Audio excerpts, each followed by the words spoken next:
Maiinit na balita ngayon tanghali.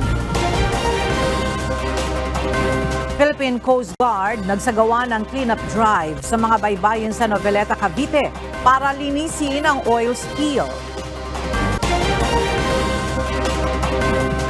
Roll out ng bakuna kontra African Swine Fever target umpisahan ngayong Agosto. Supply ng bakuna inaasahan darating na sa bansa.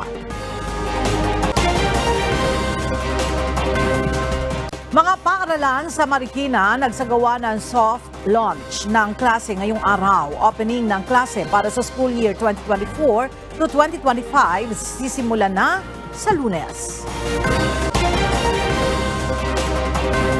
COMELEC Chairman George Erwin Garcia pinabulaanan ang alegasyon ni Congressman Rodante Marcoleta ukol sa umano'y offshore bank accounts.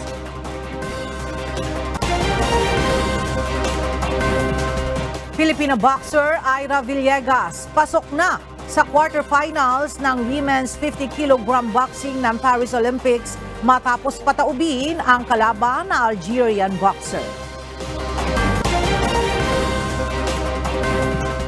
At 5 barangay sa Masbate na pagkalooban ng solar street lamps ng Members Church of God International.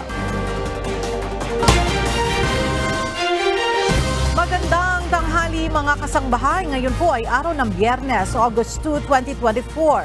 At una sa mga balita ngayong tanghali. Ipinatutupad na ngayong taon ang unang tranche ng aumento sa sahod ng mga empleyado ng gobyerno. Dagdag pa ng Department of Budget and Management, sakaling aprubahan ng Kongreso, matatanggap na sa susunod na taon ang 7,000 pesos na medical allowance ng government employees. Narito ang report ni Nel Maribuhok. Retroaktibo naging epektibo na noong Enero ngayong taon ang unang bahagi ng taas sahod ng mga manggagawa sa gobyerno. Bahagi ito ng 4 tranches na salary increase na inanunsyo ni Pangulong Ferdinand Marcos Jr. sa kanyang State of the Nation address.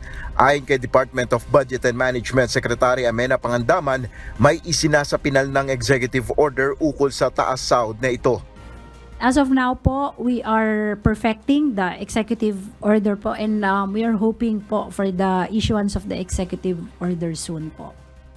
Nilinaw ng DBM na hindi makakasama sa aumento sa sahod ang entry-level workers. But the entry level, hindi pa po kasama. I think pag-aaralan pa po nila. And legislation po yung kailangan natin doon. Kung makakalusot naman sa Kongreso, ayon kay Secretary Pangandaman, mabibigyan na rin ng medical allowance ang mga government employee simula sa susunod na taon. Nag-allocate po tayo ng 9.6 billion pesos for next year para po makakuha ang ating mga government employees ng kanilang medical allowance. 7,000 each employee po. Mas mababa naman ang ipinanukalang budget sa travel expenses ng Office of the President para sa susunod na taon. Mula 1.148 billion pesos, bahagya itong bumaba sa 1.054 billion pesos.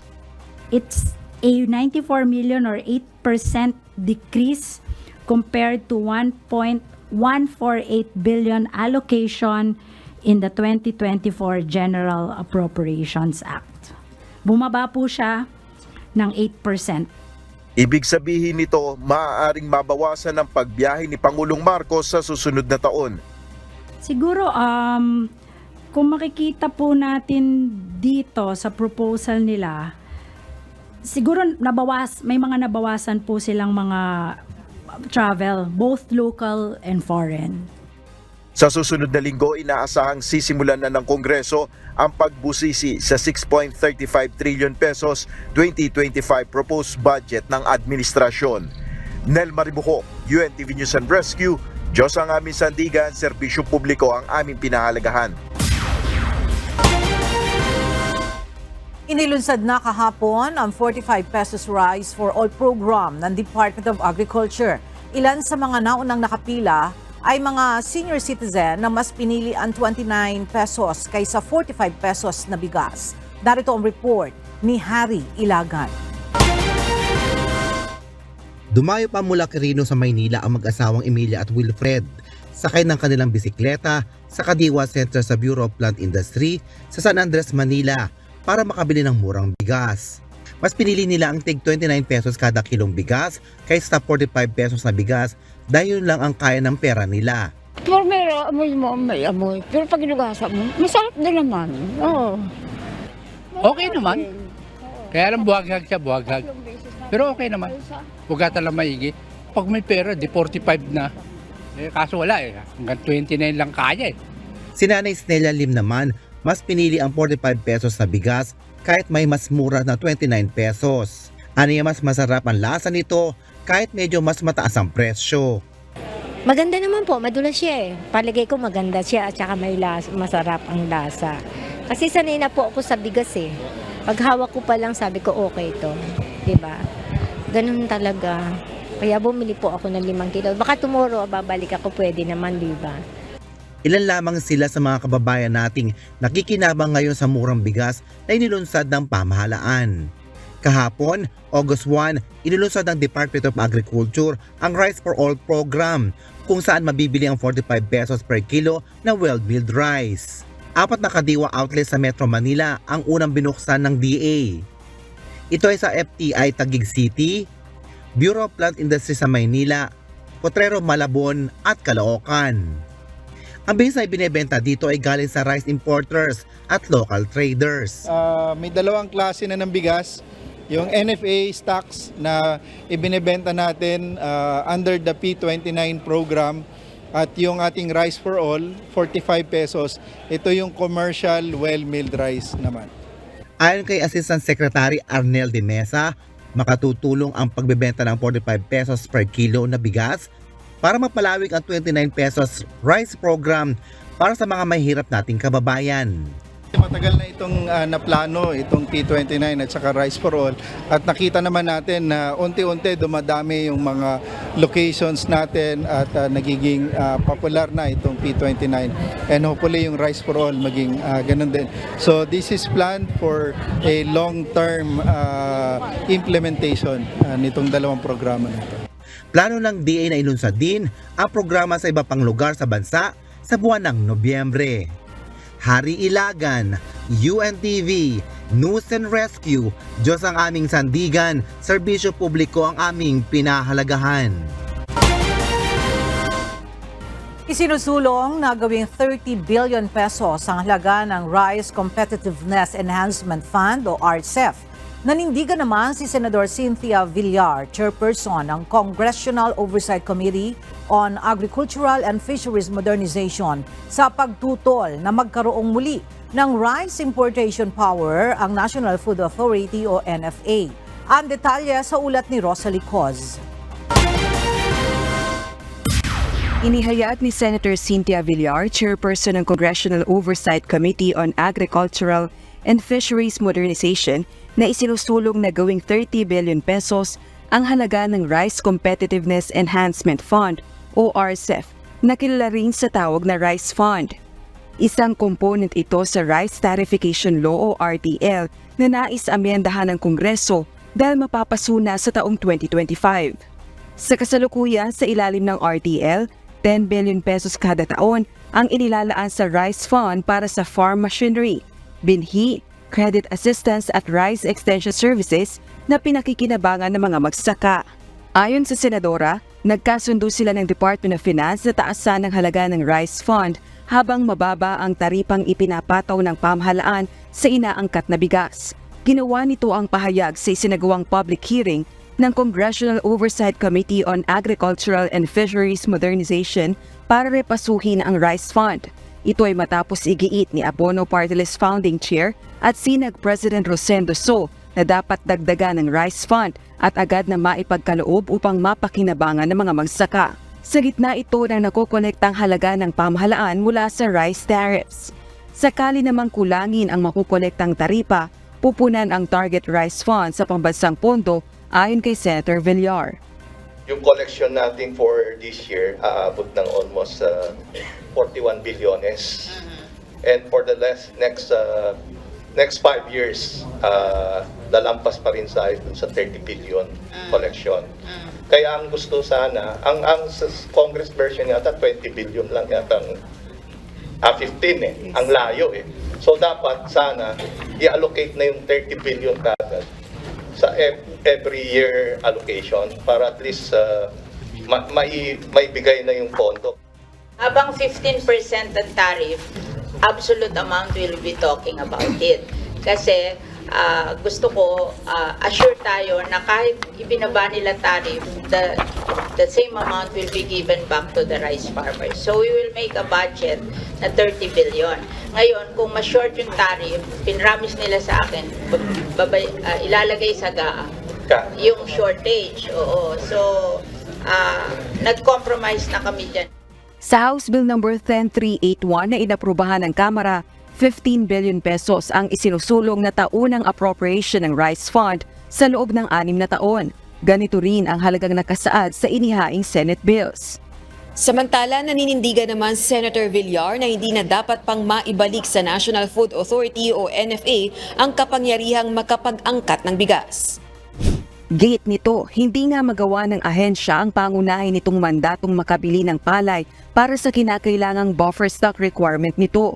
Sa House version ng proposed RTL amendment, kabilang sa probisyon ng panukala ang maibalik ang kapangyarihan sa NFA na makapag-angkat ng bigas at makapagbenta nito sa merkado. If the buffer stock requirement is still not sufficient, NFA is allowed to, in the following order. Number 1, purchase local milled rice. Number 2, purchase up to 30% brought in by accredited importers at cost.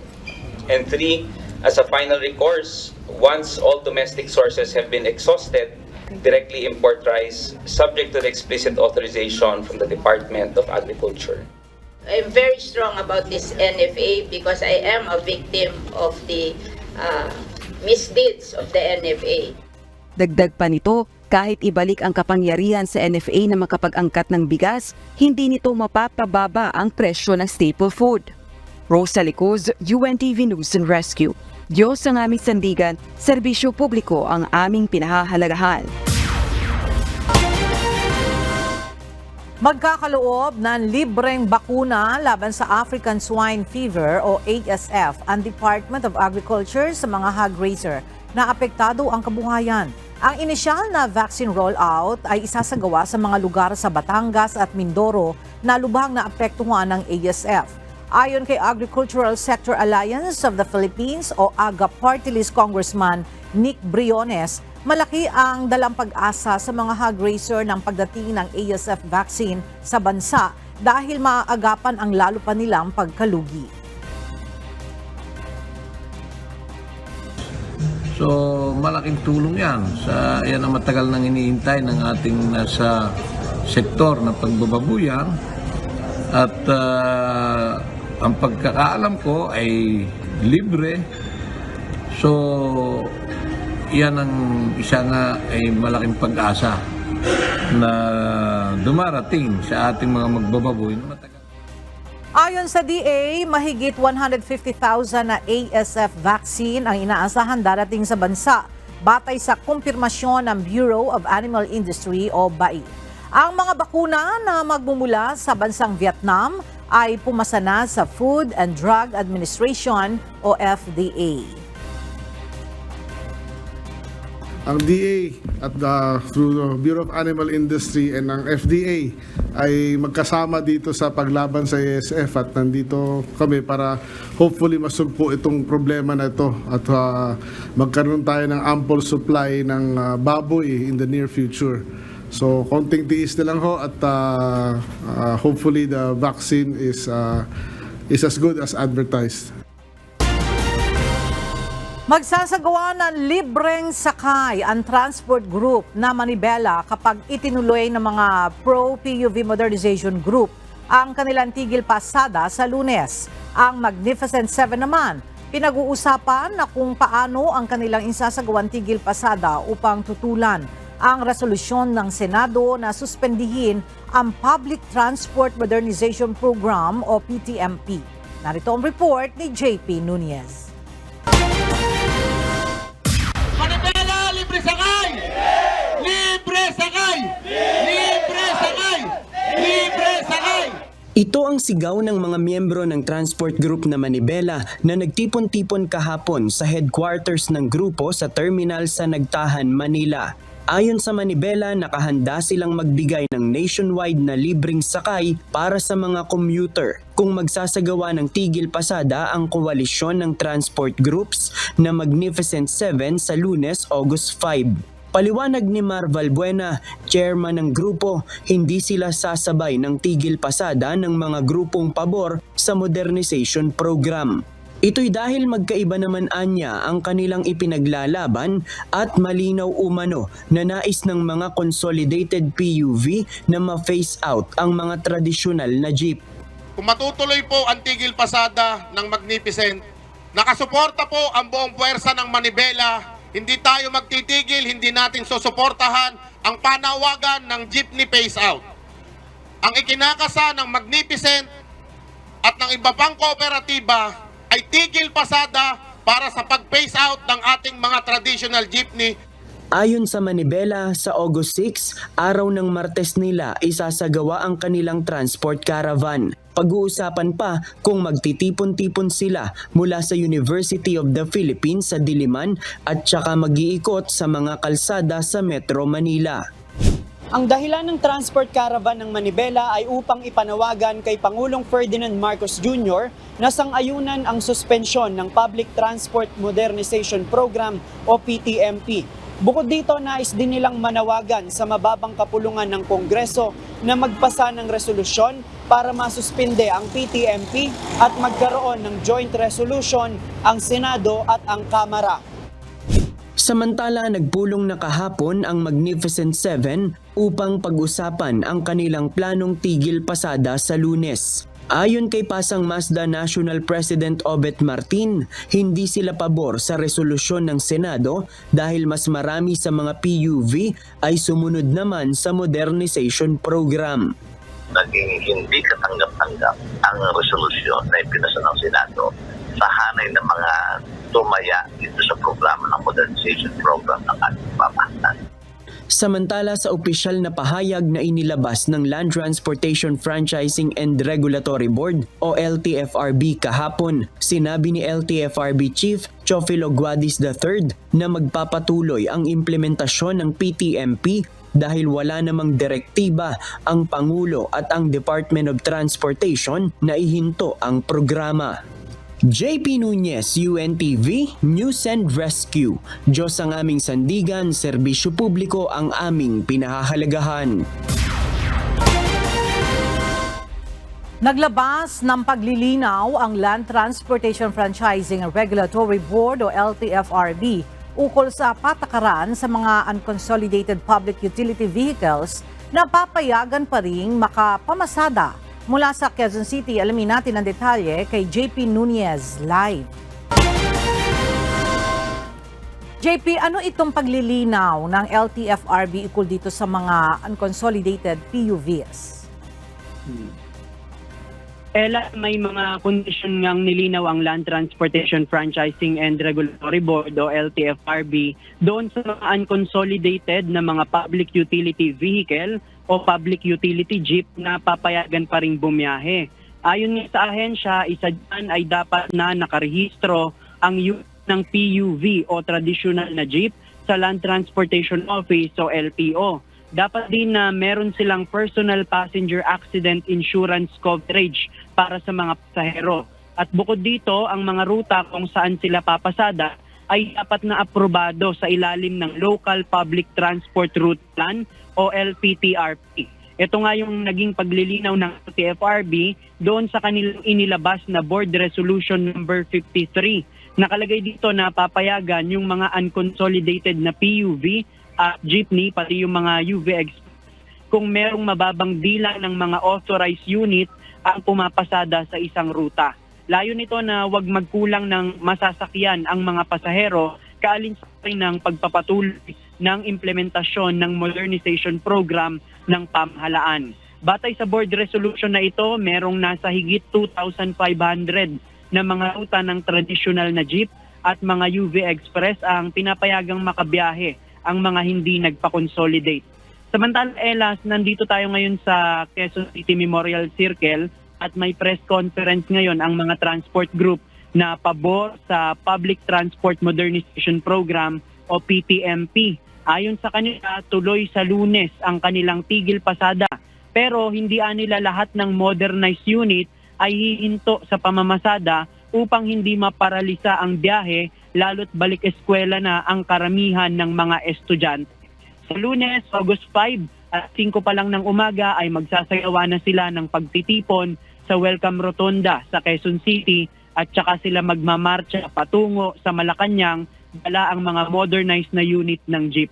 Ang sigaw ng mga pro-modernization group ay ibasura ang panukalang suspensyon ng modernization program. Yan muna ang ating latest live. Balik sa'yo, Ella. Maraming salamat, JP Nunez. Inihain ngayon sa Kamara ang House Bill number 10679 o Defensive Driving Act of 2024. Isinusulong sa panukala na maiwasan ang pagkakakulong o detensyon ng motor vehicle drivers na sangkot sa isang traffic accident at may sapat na ebidensya sa kanilang defensive driving. Ang detalye alamin natin kay Rosalie Coz, live. Rosalie, ano ang layo nitong panukalang defensive driving? Ella, layo ng House Bill number 10679 o Defensive Driving Act of 2024 na baguhin ang procedures sa vehicular accident. Inihain ang panukala ni na PDA Party List Representative Migs Nograles at Davao Oriental 2nd District Representative Chino Almario. Sa kasalukuyan, standard procedure na ng Philippine National Police o PNP na idetene ang isang individual na pinaniniwala ang dahilan ng isang vehicular accident. Gayunman, may mga partikular na insidente kung saan ang mismong dahilan ng vehicular crash ay nasawi o nagtamo ng sugat. Sa ganitong kaso, ang isa pang driver ng sasakyan na sangkot sa insidente ang inaaresto. Sa Defensive Driving Act, sinusulong na huwag idetene ang driver na sangkot sa vehicular crash kung makapagbibigay ito ng ebidensya ng ginawang defensive driving on the spot at sa pinangyarihan ng insidente. Nilinaw naman sa panukalang hindi maabsuelto ang driver sa kanilang pananagutan, mapasibil o kriminal man. Bagkus ito ay upang maisalba sila sa hindi karapat-dapat na mental, physical at financial stress dahil sa detention. Balik sa iyo, Ella. Maraming salamat, Rosalie Coz.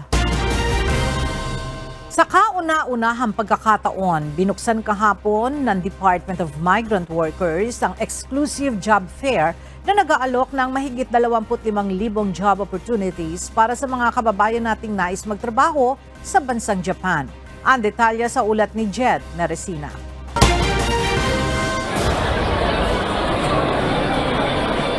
Dumagsa kahapon sa isang mall sa Quezon City ang maraming Pilipinong nagnanais makakuha ng trabaho sa bansang Japan. Ito ay upang makilahok sa isinagawang exclusive job fair ng Department of Migrant Workers sa pakikipagtulungan ng Embahada ng Japan. Ikinatuwa naman ni DMW Undersecretary Patricia Yvonne Kaunan ang pagtangkilik ng ating mga kababayan sa ganitong uri ng oportunidad. We'll definitely study this and see if in the future we can also have, for example, a European exclusive jobs fair, a Singapore or a Canada exclusive jobs fair. So magandang learning experience din sa amin ito na gusto pala na ating mga kababayan ng ganito klaseng programa. Nasa mahigit 25,000 trabaho ang alok para sa mga Pilipinong nagnanais magtrabaho sa iba't ibang industriya gaya ng agriculture, construction, medicine at healthcare, hotel and restaurant, customer service, automotives, food processing at iba pa. Ang nasabing job fair ay bahagi ng pagdiriwang ng Philippine-Japan Friendship Week. Kaugnay nito, binigyang diin ni Yusek Kaunan ang halaga ng relasyon ng Pilipinas sa ibang bansa para sa kapakanan ng ating mga kapwa Pilipinong nagtatrabaho abroad at gayon din ang mga nagnanais pang makipagsapalaran sa ibang bansa. Napaka-importante ng mga bilateral engagements na ganito kasi po, yung ating mga kababayan pumupunta abroad. Pumupunta sila sa ibang bansa. So dapat po tayo bilang bansa kung saan sila galing, dapat kinakaibigan natin at nagkakaroon tayo ng magandang relasyon. Para naman pwede natin sabihin doon sa ating kausap, doon sa bansa kung saan sila magtatrabaho, alagaan nyo naman yung ating mga kababayan. Sa mga nagnanais pang makilahok Sa exclusive job fair na ito, ay maaaring bumisita sa official website ng DMW kung saan makikita ang listahan ng mga legal recruitment agency at trabahong maaaring pasukan. Jed Neresina, UNTV News and Rescue. Diyos ang aming sandigan, serbisyo publiko ang aming pinahahalagahan.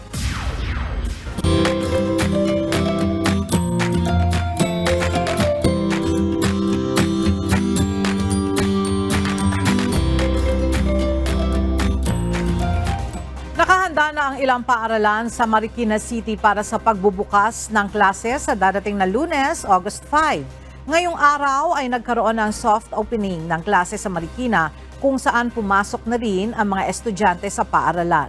Ang detalye alamin natin kay Jed Neresina, live. Jed, kumusta ang soft opening ng klase dyan sa Marikina? Ella, kanina nga ay nagkaroon tayo ng pagkakataon na makabisita doon sa mga ilang paaralan dito sa Marikina City at alas 7 pa lang ng umaga ay nagsimula na ang soft opening o yung soft launch ng mga klase para sa school year 2024-2025 dito sa Marikina City. Nauna nating pinuntahan ang Industrial Valley kung saan ang ilang mga paaralan dito ay binaha at kanina nakita nating maayos nang nasa mga classroom ang mga estudyante sa elementary at high school. Ela, sa Industrial Valley Elementary School, nalinis na yung mga silid-aralang binaha at naibalik na rin yung kuryente sa kanilang building. Samantala sa IVC National High School, maayos na rin at nawala na yung mga putik sa unang palapag ng eskwelahan, kaya nakapag-orientation na rin sila rito bago pa pumasok dun sa kani-kaniyang mga classroom. Ngayon, Ella, nandito tayo ngayon sa Nangka Elementary School at ito naman yung isa sa paaralan dito sa Marikina na ginawang evacuation center. Makikita na ang mga estudyante ay nakapasok na rin ngayon at kasalukuyan or ongoing yung orientation sa bawat classroom dito sa nasabing paaralan.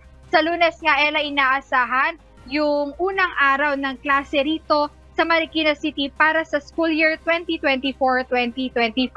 At itong soft opening nga ay dry run ng pagpasok ng mga estudyante kung saan itinuturo na dun sa mga mag-aaral kung saan classroom sila pupunta pagdating ng unang araw ng klase. At dito sa Nangka Elementary School, kapag soft opening, ibinibigay na rin yung mga learning materials, modules o yung mga libro na gagamitin ng mga mag-aaral sa kanilang mga pag-aaral. At pagdating nga sa Lunes ay pagkatapos ng flag ceremony, pagbalik ng mga estudyante sa kanilang mga classroom ay diretso na sila sa lesson o klase.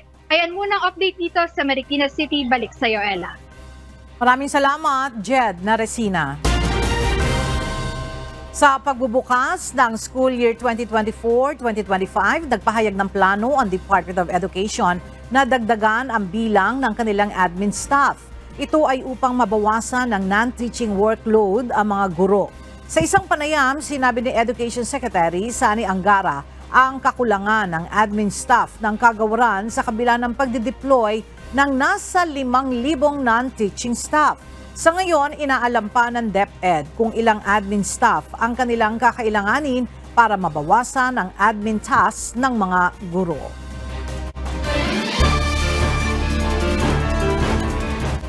Sa kapapasok lamang na balita, itinalaga ni Pangulong Ferdinand Marcos Jr. bilang Acting Secretary ng Department of Trade and Industry si Undersecretary Maria Cristina Aldeguer Roque, kapalit ng nagbitiw sa pwesto na si Secretary Alfred Pascual.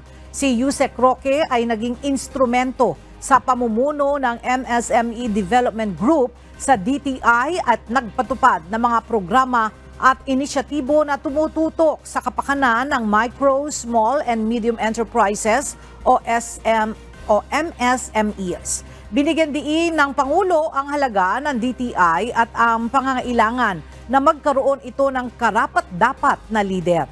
Nagpapasalamat si PBBM kay Secretary Pascual sa kanyang naging serbisyo at kontribusyon sa ahensya. Nagbigay na ng rekomendasyon ang Law Department ng Commission on Elections o COMELEC sa Commission and Bank hinggil sa kanilang investigasyon kay Mayor Alice Guo. Ayon kay Chairman George Erwin Garcia, Pinasasampahan ng reklamong kriminal si Go dahil sa nakitang pagsisinungaling umano nito sa kanyang certificate o candidacy o COC ng tumakbong alkalde ng Bamban noong 2022 elections. Narito ang report ni Dante Amento. Hawak na ng Commission on Elections o COMELEC Bank ang rekomendasyon ng kanilang Law Department kaugnay sa resulta ng investigasyon ng fact-finding team sa Certificate of Candidacy ni suspended Bamban Tarlac Mayor Alice Go. Pinasasampahan ng reklamong kriminal si Go dahil sa umano'y material misrepresentation sa kanyang Certificate of Candidacy o COC. Ayon kay Chairman George Erwin Garcia, batay sa findings ng fact-finding team, nagsinungaling si Go sa COC nang tumakbo itong alkalde ng Bamban noong October 2021 kung saan sinabi niyang siya ay Pilipino at pinunumpaan pa niya ito. Kung ano man yung aming mapag-uusapan patungkol sa bagay nito, hopefully kahit na early part ng next week, magagawa namin yan. Pwede naman kami magkaroon ng tinatawag na referendum. Matapos suriin noong Martes ng mga eksperto ng COMELEC ang 4 na fingerprints ni Go mula sa Bamban, kinumpara nila ito sa resulta ng fingerprints exams ng National Bureau of Investigation o NBI at tumugma ang resulta. Lahat pong yan pare-pareho at iisang tao lamang ang may-ari ng mga fingerprints na ito. Yan, base po sa findings ng ating mga eksperto at ng ating pong ng ating investigating panel ay kay Mayor Alice Go. Ang fingerprints ng Chinese national na si Go Huaping o Alice Leal Go na nasa NBI nang ikumpara sa record ni Mayor Go sa COMELEC, lumalabas na iisang tao lamang ang may-ari. Kaya ito ang batayan ng Law Department na sampahan ng reklamong election offense si Go sa pagsasabi nitong Pilipino siya pero pinatutunayan ng dokumento na siya ay dayuhan. Humingi na ng formal na approval ng Commission and Bank. So ito po ay ating kaagad ikukonsulta sa Commission and Bank. At dahil napatunayan nga po ng investigating panel na yung lahat ng fingerprints ng 6 na tao doon sa dalawa sa NBI, yung isa doon sa immigration na ginamit ng NBI, is pangalawa yung mismo sa NBI clearance, pagkatapos yung certificate of candidacy, yung mismong application for registration as a voter. Dagdag pa ni Garcia, tatalakayin nila sa susunod na ANBANC hearing ang rekomendasyon ng kanilang Law Department. Tiniyak naman ng COMELEC na pasasagutin nila si Go kung sakaling ang kanilang magiging desisyon ay tuluyang sasampahan ng reklamo ang suspendidong alkalde. Dante Amento, UNTV, News and Rescue. Diyos ang aming sandigan, serbisyo publiko ang aming pinahahalagahan. Itinuturing ng Philippine National Police na isang malaking hamon ang ginagawang paghahanap kay suspended Bamban Mayor Alice Go. Ayon kay PNP Public Information Office Chief Police Colonel Jean Fajardo, mayroong kasing resources ang alkalde na nagagamit para maiwasan ang mga naghahanap ng mga otoridad. Gayunman, tiniyak ni Colonel Fajardo na ginagawa ng PNP ang lahat ng kanilang makakaya para matagpuan ang nagtatagong alkalde at iba pang pinaghahanap ng mga suspect. Sinabi pa nito na nauunawaan nila ang frustration ng ilang mambabatas, subalit hindi sila titigil sa paghahanap kay Mayor Go. Nanawagan din ang PNP ng tulong mula sa publiko na posibleng nakakaalam ng pinagtataguan ni Mayor Go. Hindi po tayo titigil at mabigat na hamon po ito sa binibigay sa atin ng ating mga mambabatas na I understand natin yung frustrations po nila dahil sila po yung nagko-conduct po ng mga hearings, but on the part of the PNP po, ginagawa pong lahat ng PNP ang magagawa po nila at I want to take this opportunity also sa mga kababayan po natin na mayroong nakakaalam o any information that will lead to the arrest po ng mga taong hinahanap po natin. We will gladly appreciate it at yun naman po ay pagtulong-tulungan po natin at responsibilidad po nating lahat na magtulungan para mapasailalim po sa tamang jurisdiction po itong mga taong ating hinahanap po. Matatandaan naglabas ng warrant of arrest ang Senado para arestuhin si Mayor Go matapos na makailang ulit na hindi sumipot sa mga pagdinig kaugnay sa iligal na operasyon ng Pogo sa Bamban, Tarlac. Pagpupulong ngayong araw ang Department of Justice o DOJ kasama ang National Bureau of Investigation o NBI Bureau of Immigration o BI at iba pang ahensya kaugnay sa Philippine Offshore Gaming Operators o POGO ban sa bansa. Ayon kay DOJ Secretary Crispin Remulla, pag-uusapan nila ang pagpapatupad ng mekanismo para sa mandato ng Pangulo na total ban ng POGO sa bansa. Paliwanag ni Secretary Remulla, gusto ng pamahalaan na maging maayos ang posibleng repatriation o pagpapauwi ng mga POGO worker dito sa bansa pabalik ng China. Gayon din ang issue ng pagkansela sa visa na in-issue sa mga ito. Dagdag pa ni Remulla, ang ibinigay ng Bureau of Immigration na 60 araw sa POGO workers na voluntaryong umalis ng bansa ay isa lamang sa opsyon para mapauwi ang POGO worker bilang pagsunod sa December 31 deadline. May babala rin ng kalihim sa mga masasamang elemento sa BI na maaaring samantalahin o pagkaperahan pa ang mga uuwing POGO worker. Ang ito, paprangkahin ko kayo, no? Huwag sana sila mag-iisip. Maraming elements within the BID. Nagagawa pa sila ng pera, palabas na yung mga incheck. Yung mga Chinese, sorry about the term. Pero palabas na itong mga tao, preparahan pa rin. Alam naman natin, ano to palabigasan to ng maraming corrupt elements within the BID, di ba? Sinabi pa ng DOJ, matagal na ang pinag-uusapan ang POGO ban sa bansa. Subalit kinokonsideraan niya ng Pangulo ang epekto nito tulad ng mga mawawalan ng trabaho.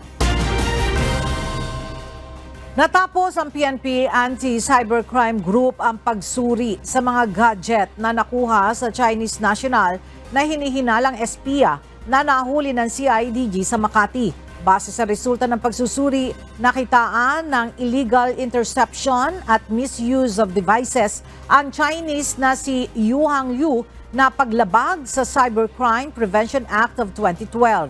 Nakitaan din sa nakuhang mga gadget na mga kahina-hinalang larawan, video, audio at mga application. Subalit tumanggi ang ACG na idetalye kung ano-ano ang mga laman ng mga larawan at video.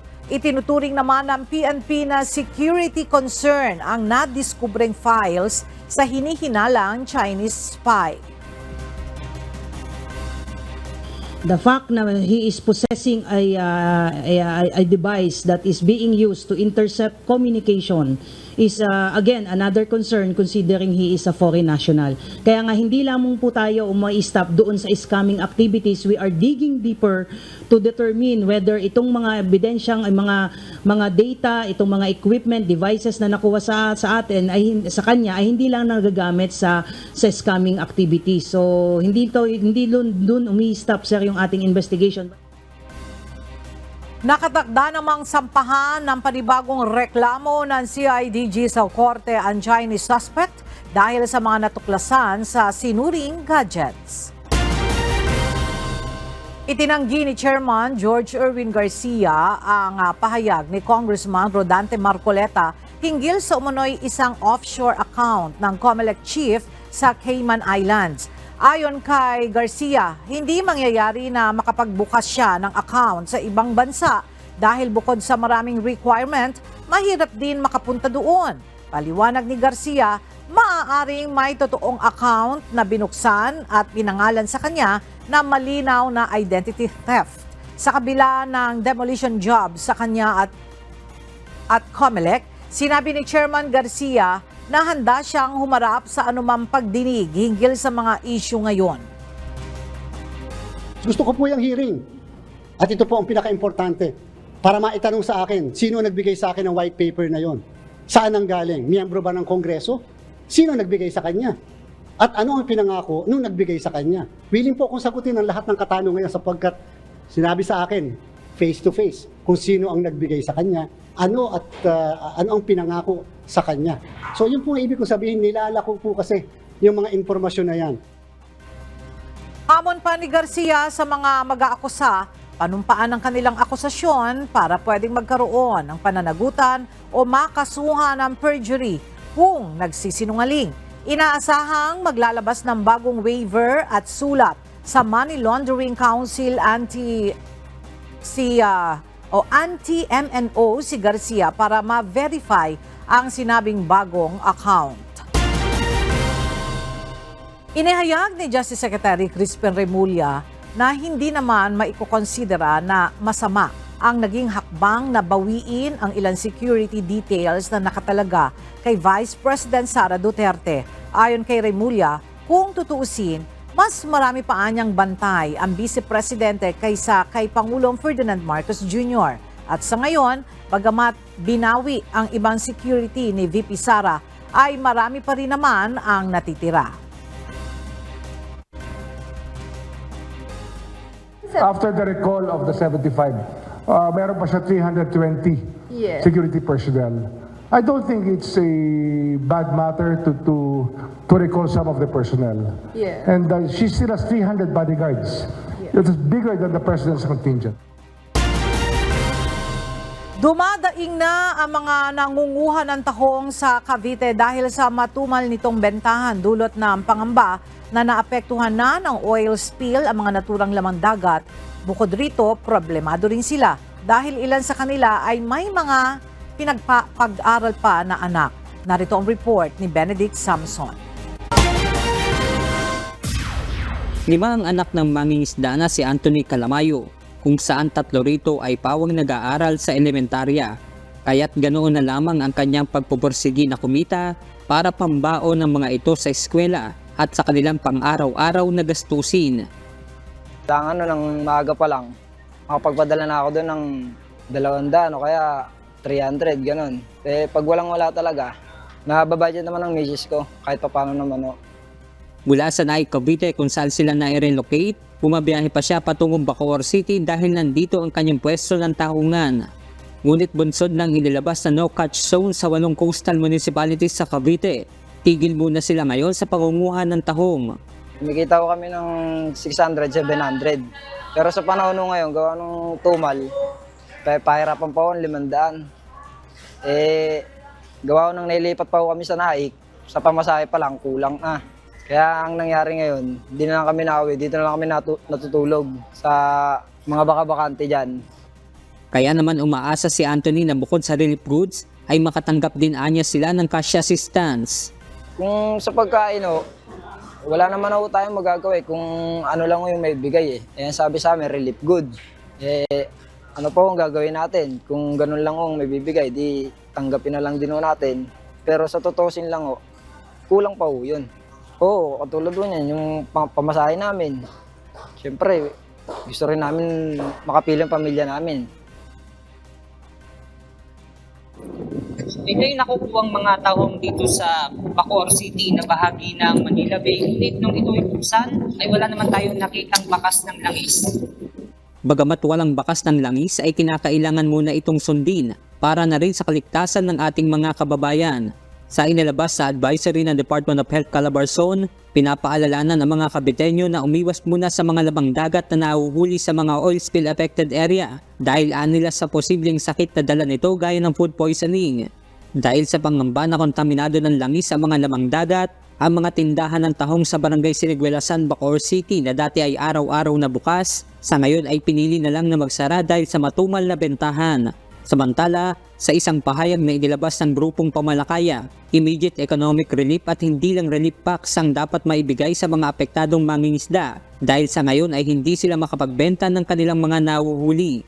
Ngunit pagtitiyak ng Department of Social Welfare and Development o DSWD, makatatanggap ng cash assistance ang nasa 25,000 na apektadong mangingisda sa Cavite. Minimum of 1,000 pesos to a maximum of 10,000 pesos for cash assistance or outright cash. But if ever ma-assist po ng social worker po natin, aside from their immediate needs doon, yung kanilang survival needs because na-apekto yung kanilang pamamaraan na makakuha ng income. Kung may pangangailangan, example, medical, pwede pa po silang pumasok po dun sa medical assistance natin. If ever po may namatay during those period, ay maaari po sila mag-avail ng burial assistance. Benedict Samson, UNTV News and Rescue. Diyos ang aming sandigan, serbisyo publiko ang aming pinahahalagahan. Nagsagawa ng coastal cleanup ang Philippine Coast Guard. Katuwang ang mga volunteer bilang tugon sa oil spill na nakarating na sa baybayin dagat ng Noveleta, Cavite. Namahagi rin ang lokal na pamahalaan ng ayuda para sa mga apektadong mangingisda. Para sa detalye, makibalita tayo kay Benedict Samson live. Benedict, meron pa bang mga nakita pang bakas ng langis dyan sa mga baybayin sa Noveleta? Magandang tanghali, Ella. Ayon kay Noveleta Cavite Mayor Dino Chua, mangilan-ngilan pa lang ang nakikitang bakas ng langis sa kanilang bayan. Kanina, isang coastal cleanup drive ang isinagawa ng Philippine Coast Guard, River Ranger ng Menro at tupad members sa bayan ng Noveleta. Umabot sa 153 sacks ng non-contaminated assorted garbage ang nahakot sa isinagawang paglilinis. Sa ilang basura, Ella, na nakuha, may ilan dito na may kakaunting bakas ng langis na anila ay mga basurang napadpad sa bayan ng Noveleta sa kasagsagan ng pananalasa ng bagyong Karina at Habagat. Matapos naman ang isinagawang paglilinis ay namahagi ng relief goods ang lokal na pamahalaan, katuwang ang pamahalaang panlalawigan. Nasa mahigit 1,000 mga mangingisda mula sa mga barangay ng San Rafael 3 at 4 ang nabigyan ng tig 5 kilo ng bigas at delata.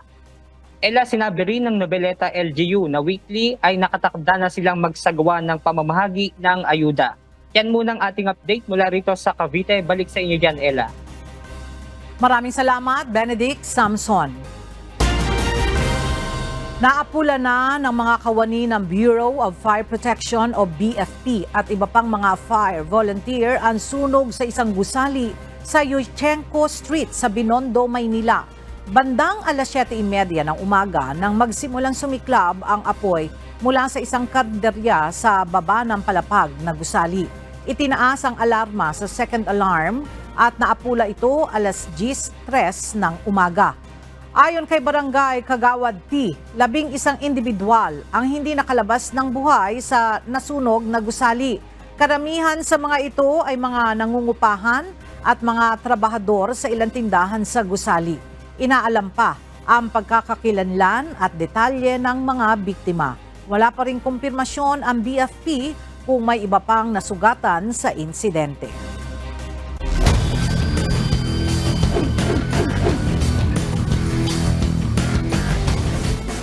Pasok na sa Olympic quarterfinals ang Pinay boxer na si Ira Villegas matapos pataubin ang katunggaling Algerian na si Rumaisa Buwalam.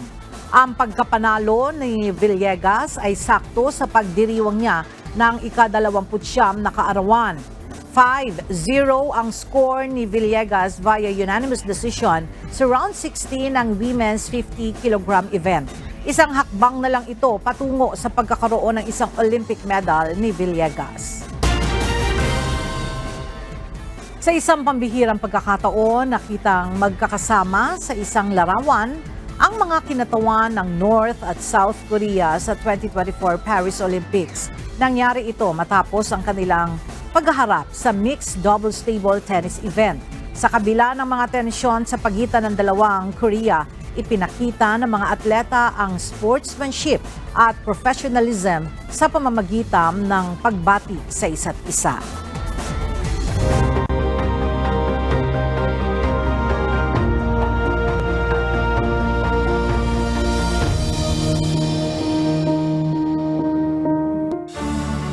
Limang barangay na itinuturing na geographically isolated at disadvantaged areas o GIDAs na nakararanas ng kakulangan ng liwanag ang nagpailawan na ng Members Church of God International katuwang ang Masbate Police Provincial Office. Bulubundukin, malalayo at baku-bakong daan ang kailangang suungin bago marating ang mga liblib na barangay. Narito ang report ni Jerry Galicia.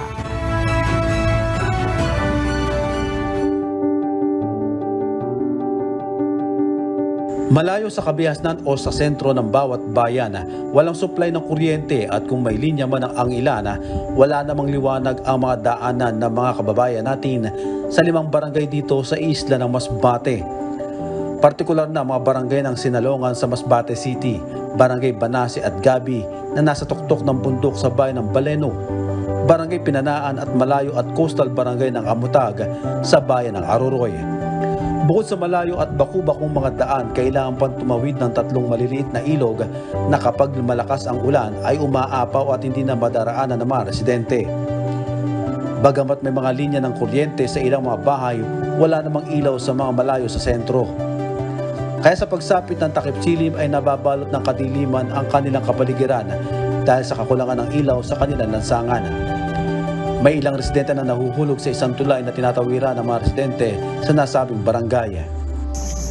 Matagal na po talagang pinapangarap ng mga taga rito na magkaroon po ng ilaw kasi nga po yung sitio po na ito ay isa po sa mga hirap sa signal lalo po pag maraming mga kabahayan roon.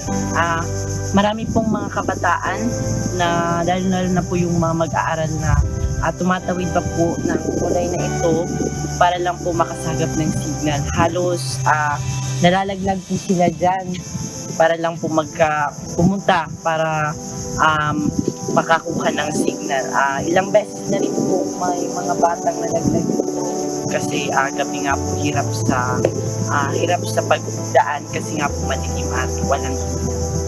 Ito yung tulay na gawa sa hinating puno ng niyoga. Dito tumutulay yung mga dumadaan, yung mga residente, gayon din yung mga estudyante na ayon sa mga residente dito ay mga nalalaglag o nahuhulog dito sa tulay na to kapag dumadaan pag madilim ang gabi. At meron ding mga nasusugatan o nai-injured dahil nga sa pagtawid nila dito ay hindi nila maaninag yung kanilang mga dinadaanan. Takot at pangamba naman ang nararamdaman ng 49 anyos na si Mang Herman Reno sa tuwing sumasapit ang dilim dahil sa mga nakamotorsiklo na bigla na lamang humihinto sa tapat ng kanilang bahay. May mga ilang naitalang aksidente na rin na nabangga ng mga motorsiklo dahil hindi kabisado ang maliit na daanan. Dati, pag madilim dyan, pag minsan may mga aso tumatawol, parang natatakot rin ngayon, madilim. Tapos yung mga sasakyan pag mga hating gabi na dumadaan tapos humihinto dyan, natatakot rin kami kay galangan kung ano na yan mga unang taon dyan. Hindi namin alam kung ano, kung sino. Mayroon dati dyan, kaya lumalagpas papunta doon sa kanto. Matuloy na niya padlagan. Talagang sa pulita doon sa kapasanan. Sa kasanayan talaga kung taga dito lang, hindi man diskretsya kaya alam ng daanan. Mahabang panahon namang tinitiis ng mga residente ang kawalan ng linya ng kuryente sa dalawang upland barangay ng Banase at Gabi na matatagpuan sa tuktok ng bundok.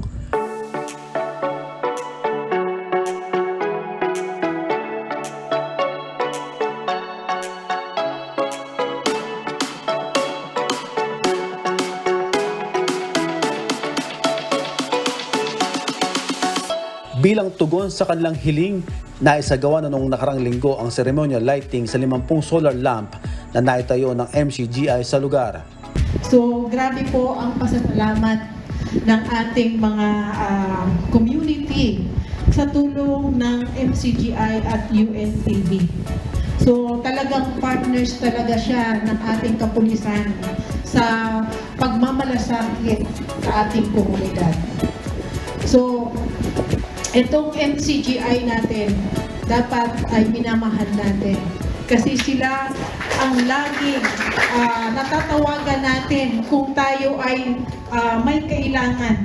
Na kailangan natin i-address ang problema ng ating community. So, lagi-lagi na lang, lagi-lagi talaga na, tawagan natin ang MCGI, baka meron silang may tutulong. At hindi rin po tayo binibigo. So, etong nararanasan natin, hindi mangyayari ito kung hindi kaloob din ng ating Panginoong Diyos. Malaki pong pasasalamat namin sa ganito na nagkaroon kami ng solar light, tapos napaganda yung aming lugar. Dahil po sa inyo, maraming salamat. Ang malaking proyektong na ituturing po namin. Nakikita po natin kung gaano po kasaya ang barangay kapag maliwanag, nagiging secure ang ating komunidad. Kami po ng Revitalize Police sa barangay ay nagpapasalamat sa pamunuan ng MCGI at ng UNTV kay Kuya Daniel Razon sa pagbigay tugon. Mabuhay po kayo. Nagdaos naman ng maikling programa noong Lunes sa Camp Boni Serrano, Masbate Police Provincial Office sa Masbate City para sa formal turnover ng solar lamp na naitayo na sa 5 barangay. Sa pamamagitan ng mga token of appreciation na ito na inyong nakikita. Ibig po din namin patiin at pasalamatan and congratulate ang bawat municipal police station ng Masbate sa pagsisigla po ninyo na maabot talaga yung ating mga kababayan na nasa kalayunan na may mga pangangailangan kagaya halimbawa ng ilaw at ng inumin. Siguro kung problema niyo po, sabi ni Kuya Daniel, ang inumin ay magtulong-tulungan din natin na makagawa tayo ng paraan na magkaroon tayo at paano ng source ng water po kung kinakailangan. Jerry Galicia, UNTV News and Rescue. Diyos ang aming sandigan, serbisyo publiko ang aming pinahahalagahan.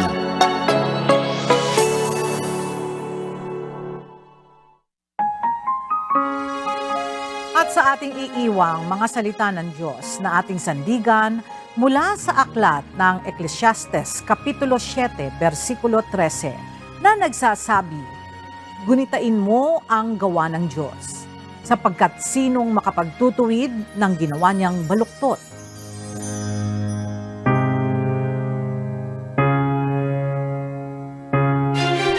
At yan ang mga balitang aming tinutukan at inaksyonan. Dahil sa aming pagbabalita, una ang pagkalinga sa kapwa. UNTVC News, may balita saan mampanig ng daigdig.